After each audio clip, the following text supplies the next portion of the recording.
വനിതാ സംവരണ ബില്ലിനോട് അനുബന്ധിച്ചുള്ള മണ്ഡല പുനർനിർണയത്തിലെ സംസ്ഥാനങ്ങളുടെ ആശങ്ക അകറ്റാൻ ലോക്സഭയിൽ പ്രധാനമന്ത്രിയുടെ സുപ്രധാന പ്രഖ്യാപനം. രാജ്യത്തെ വിഘടിത കാഴ്ചപ്പാടോടെ കാണുന്നവർ വനിതാ സംവരണ ബില്ലിൽ കള്ളപ്രചാരണം നടത്തുകയാണ്.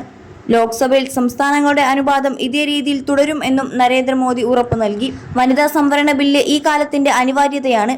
ഇക്കാര്യത്തിൽ ഗ്യാരണ്ടി വേണമെങ്കിൽ അതും നൽകാമെന്ന് മോദി വ്യക്തമാക്കി. ഒരു സംസ്ഥാനങ്ങളോടും പക്ഷഭേദം കാണിക്കില്ല, ഒരു അനീതിയും ഉണ്ടാകില്ല.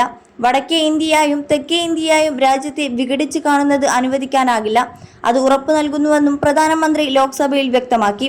സ്ത്രീകളെ മാറ്റി നിർത്തിയ പാപത്തിൽ നിന്നും മുക്തി നേടാനുള്ള അവസരമാണ് വനിതാ സംവരണ ബിൽ. സ്ത്രീകൾക്ക് അവരുടെ അവകാശമാണ് കിട്ടുന്നത്. 3 പതിറ്റാണ്ടായി ഈ ബില്ല് തടയുന്നു. ഇനിയും അത് പാടില്ല. മോദിക്ക് രാഷ്ട്രീയ സ്വാർത്ഥതയാണെന്ന് ചിലർ കരുതുന്നു. നാളെ ബില്ല് പാസാക്കിയാൽ ക്രെഡിറ്റ് പ്രതിപക്ഷത്തിന് നൽകാം. തനിക്ക് ക്രെഡിറ്റ് വേണ്ടെന്നും മോദി പറഞ്ഞു വെച്ചു. 21 ലക്ഷത്തോളം സന്തുഷ്ടരായ ഉപഭോക്താക്കളും 2 ലക്ഷത്തോളം തിമിര ശസ്ത്രക്രിയകളും പൂർത്തിയാക്കിയ മലബാറിലെ ഏക കണ്ണാശുപത്രി Al Salama eye hospital, hospital road, Perinthalmanna. Bill പാസായാൽ എല്ലാ പാർട്ടികൾക്കും നന്ദി അറിയിക്കും.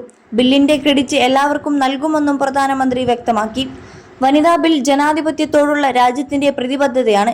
സ്ത്രീ നേതാക്കളുടെ ശബ്ദം ഇന്ത്യൻ പാർലമെന്റിനെ ശാക്തീകരിക്കും. പുതിയ പാർലമെന്റ് പണിതപ്പോൾ തന്നെ ഇതിനുള്ള സ്ഥലം ഉറപ്പാക്കിയിരുന്നു. രാഷ്ട്രീയത്തിന്റെ കണ്ണിലൂടെ ഈ ബില്ലിനെ നോക്കിക്കാണരുത്. വനിതകളെ ഇനിയും കാത്തു നിർത്താനാവില്ല. രാജ്യത്തെ വികസനത്തിലേക്ക് നയിക്കാൻ കഴിവുള്ള വനിതകൾ തയ്യാറാണ്. അവരെ ഇനിയും തടയരുതെന്നും പ്രധാനമന്ത്രി ആവശ്യപ്പെട്ടു. രാജ്യത്തെ ജനസംഖ്യയിൽ പകുതി വരുന്ന സ്ത്രീകളെ ഭരണത്തിന്റെ ഭാഗമാക്കാനുള്ള വലിയ അവസരമാണ് ഇതെന്നും പ്രധാനമന്ത്രി ചൂണ്ടിക്കാട്ടി. ഈ അവസരം കളയരുതെന്നും പ്രധാനമന്ത്രി ലോക്സഭയിൽ ആവശ്യപ്പെട്ടു. രാജ്യത്തിന്റെ രാഷ്ട്രീയവും ദിശയും ഇത് മാറ്റിമറിക്കും. വനിതാ സംവരണ ബില്ല് കാലഘട്ടത്തിന്റെ ആവശ്യമാണ്. രാജ്യത്തിന്റെ വികസനയാത്രയിലെ സുപ്രധാന നിമിഷമാകും വനിതാ സംവരണ ബിൽ പാസാക്കുന്നത്. രാഷ്ട്രീയ കാരണങ്ങൾ കൊണ്ടാണ് ബില്ലിനെ പലരും എതിർക്കുന്നത്. സ്ത്രീകൾക്ക് വേണ്ടിയുള്ള ഈ ബില്ലിനെ എതിർക്കുന്നവർക്ക് രാജ്യത്തെ സ്ത്രീകൾ മാപ്പ് നൽകില്ലെന്നും പ്രധാനമന്ത്രി പറഞ്ഞു.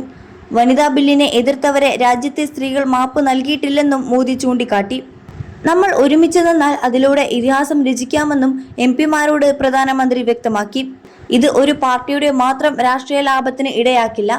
ജനാധിപത്യത്തിനും രാജ്യ പുരോഗതിക്കും ഇത് സഹായകരമാകും. സ്വന്തം സ്ഥാനം പോകും എന്ന ഭയമാണ് ചിലരെ നയിക്കുന്നതെന്നും പ്രധാനമന്ത്രി അഭിപ്രായപ്പെട്ടു.